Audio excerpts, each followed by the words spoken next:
नमस्कार मंडळी, सध्या कुस्ती मैदान नसल्यामुळं आपल्याकडे काही जुने व्हिडिओ आहेत आणि ते व्हिडिओ आपण अपलोड करत आहोत, कारण चॅनलला व्हिडिओ टाकण्यासाठी आपल्याकडे सध्या व्हिडिओ नाहीत.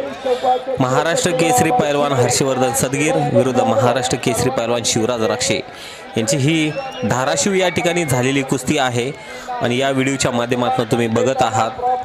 आणि एक गुरु एक तालीम असे दोन मल्ल आमने सामने आलेले आहेत.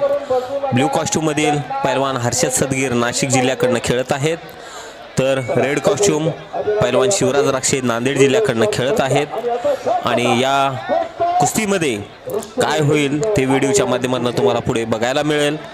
परंतु वेळ आणि काही सेकंदसुद्धा किती महत्त्वाचे असतात आणि किंवा एखाद्या पैलवानांना इंजुरी झाल्यानंतर त्या पैलवान किती मागे येतोय, त्याचं वर्षभर केलेली मेहनत काही क्षणामध्ये नष्ट होते आणि खूप मोठं नुकसान होतंय. असे बरेचसे उदाहरणं आपण कुस्ती मैदानामध्ये व स्पर्धेमध्ये बघत असतो. यातून बऱ्याचशा पैलवानाला काही शिकण्यासारखं असते. या व्हिडिओच्या माध्यमातून बघू.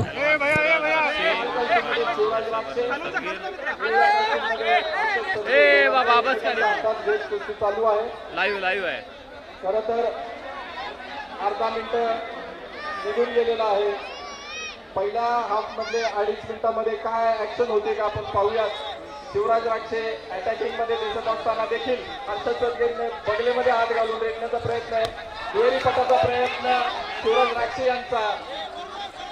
पुन्हा आपल्याला पाहतोय की रेड झोनच्या बाहेर ढकलण्याचा प्रयत्न आणि या ठिकाणी मोठी ऍक्शन झाली असली तरी पहिल्यांदा पाय बाहेर गेल्यामुळे एक गुण रेफरीनी दर्शवलेला आहे. याच्यावर ऑब्जेक्शन आलेले आहे. ब्ल्यू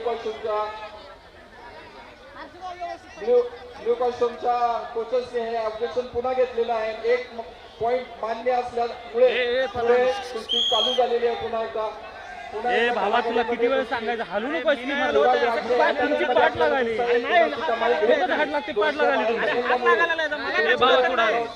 मला टच करतं का नाही. 5 मिनिटाची कुस्ती राहिलेली आहे. मध्ये 30 सेकंदाचा रेस असणार आहे. 2 मिनिटाच्या कुस्तीमध्ये अटॅकिंग मध्ये हर्षद सदगीर येताना दिसत आहेत. शिवराज राक्षेंची गुणाची बढत असली तरी मधल्या रेफरींनी ब्ल्यू कॉस्ट्यूमच्या महाराष्ट्र केसरी पैलवान हर्षवर्धन सदगीर विरुद्ध महाराष्ट्र केसरी शिवराज महाराष्ट्र केसरीसाठी ही कुस्ती चालू आहे. फायनलची पैलवान शिवराज राक्षे दोघंही दिसत आहेत. प्लस दोघंही आपल्याला स्थिर पवित्र्यामध्ये आणत प्रतिस्पर्ध्याला झोनच्या बाहेर ढकलण्यात हर्षद सदगीर यांना 30 सेकंदाचा कालावधी दिलेला आहे. या 30 सेकंदामध्ये जर त्यांनी पॉईंट घेतला नाही तर शिवराज राक्षे यांना गुण जाईल. यामुळे हर्षद सदगीर यांना डिफेन्सिव्ह असल्यामुळे 30 सेकंदाचा अवधी दिला की त्यांनी पॉईंट कव्हर केलाच पाहिजे. असं केलं नाही तर पुन्हा एकदा शिवराज राक्षे यांना एक गुणाची बढत मिळेल. 30 सेकंदामध्ये 15 सेकंद संपले. 15 सेकंद आहेत हर्षद सदगीर यांच्याकडे गुणांकन घेण्यासाठी. शेवटचे 10 सेकंद ते पुन्हा झोनच्या बाहेर ढकलण्याचा प्रयत्न आहे. हर्षद सदगीर जबरदस्त कीर्तन खेच 3 सेकंदामध्ये गुण न घेऊ शकल्याने पुन्हा एकदा शिवराज राक्षेंना एक गुणाची बढत. 2-0 असा स्कोर पहिल्या हाफमध्ये आपण पाहतोय. शेवटच्या 40 सेकंदाचा अवधी राहिलेला असताना 2 गुणांची बढत. शिवराज राक्षे पुन्हा ऍक्टिव्ह होताना आपल्याला दिसत आहेत. थोडासा टॅक्टिकली हर्षद सदगीर खेळ करत असले तरी पुन्हा एकदा पंचांनी शिवराज राक्षे यांना ताकीद दिलेली आहे. कुस्ती थोडी संत झाली असली तरी दोघांनी गुणांकन मिळवण्यासाठी प्रयत्न केलेले आहे. पहिल्या 2.5 मिनिटांमध्ये दोघांनी शिवराज थोडासा कमी असलेला हर्षदला थोडे जास्त प्रयत्न करावे लागत आहेत. पहिल्या 3 मिनिटाचा अवधी संपल्यानंतर रेड कॉस्ट्यूमचे शिवराज राक्षे यांचे 2 गुण, ब्ल्यू कॉस्ट्यूमचे पैलवान हर्षद सदगीर यांचे 0 गुण. 30 सेकंदाचा अवधी संपल्यानंतर 2-0 या स्कोरवरून पुन्हा कुस्ती चालू होईल आणि पुन्हा आपल्याला पाहावं लागेल की याच्यामध्ये पिछाडीवर असलेले सदगीर काय टॅक्टिक्स वापरून हर्षद शिवराजांना मदत करतात. म्युझिक नको अतिशय लावू नका. अतिशय सुंदर विश्लेषण. समस्ये त्यांना ह्या वेळेचं टेन्शन माहिती आहे. ज्यांना कुस्ती कमी समस्ये त्यांच्यासाठीचं हे गुणांकन आहे. परंतु ही टेन्शनची वेळ आहे. म्युझिक नको, कुस्ती झाल्यावर म्युझिक लावा.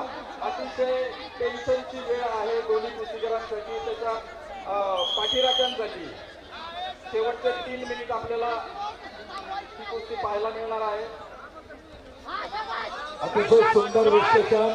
अमोलचे पुतळे आपण निश्चितपणे दोघंही एका आठवड्यामध्ये सराव करतात, त्याचा निश्चित फायदा होणार आहे. आमचं सदगीर यांची फ्रीस्टाईलमध्ये पण चांगली दमदार कामगिरी आहे.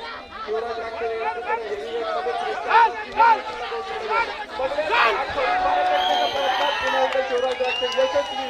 पुन्हा एक गुणाची नोंद झोनच्या बाहेर कट ऑफ केल्यामुळे, झोनच्या बाहेर न्यूकास्टलचे पैलवान हर्षद यांना ढकलल्यामुळे पुन्हा एकदा एका गुणाची कमाई शिवराज राक्षे यांची. दोघंही आक्रमक, दोघंही आक्रमक झाले. सदगीर पुन्हा एकदा टॅक्टिक्स वापरून कुठल्याही पद्धतीने गुण हासिल करण्याचा प्रयत्न करतात, परंतु त्याला शिवराज राक्षे काही हल्ले नाहीत अजून. म्हणजे त्यांच्या अटॅकचा कुठलाही परिणाम अजून शिवराज राक्षेंवर दिसत नाही. हर्षद सदगीर यांना आतापासून स्पीड कुस्ती करावी लागेल, तरच 3 गेम कव्हर करू शकतात.